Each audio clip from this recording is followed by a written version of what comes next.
বিপদের সময় এই ৩টি দোয়া পড়ুন, সাথে সাথে আপনার সমস্যার সমাধান হয়ে যাবে ইনশাআল্লাহ। ইন্নাল হামদালিল্লাহ ওয়াসসালাতু ওয়াসসালামু আলা রাসূলিল্লাহ, আম্মা বাদ।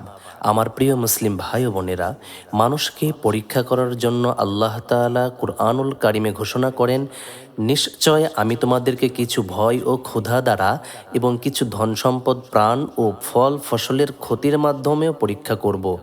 আর আপনি ধৈর্যশীলদের সুসংবাদ দিন, যারা তাদের ওপর কোনো বিপদ আপদ আসে তখন তারা বলে, নিশ্চয় আমরা আল্লাহর জন্য এবং নিশ্চিতভাবে তার দিকেই ফিরে যাব।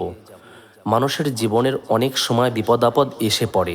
এসব বিপদ আপদ মুমিনের জন্য যেমন আল্লাহর পক্ষ থেকে পরীক্ষা, আবার অবাধ্যদের জন্য আযাবের কারণও বটে। এসব বিপদ আপদ থেকে বেঁচে থাকতে ৩ আমলের উপদেশ দিয়েছেন নবী সাল্লাল্লাহু আলাইহি ওয়াসাল্লাম।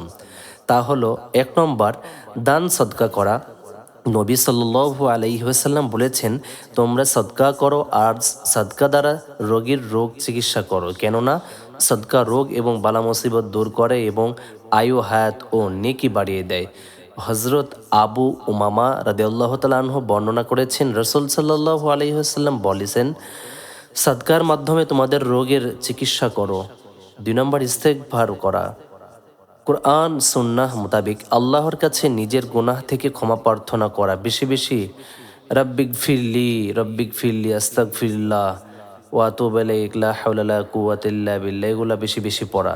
হাদিসে পাকে এসেছে, রাসূল সাল্লাল্লাহু আলাইহি সাল্লাম বলেছেন, যে ব্যক্তি সব সময় ইস্তেগফার করতে থাকে, আল্লাহ তাআলা তাকে সংকট বিপদ আপদ থেকে মুক্তির পথ বের করে দেন, যাবতীয় দুশ্চিন্তা থেকে মুক্তি ও প্রশান্তি দান করেন, আর তাকে তার ধারণাতীত জায়গা থেকে রিজিকের ব্যবস্থা করেন। মনে রাখতে হবে, মানুষের গুনাহ বেড়ে গেলে তার একত্ববাদ ও নিঃসঙ্গতা বেড়ে যায় এবং মানসিক অশান্তিও তীব্রতর হয়।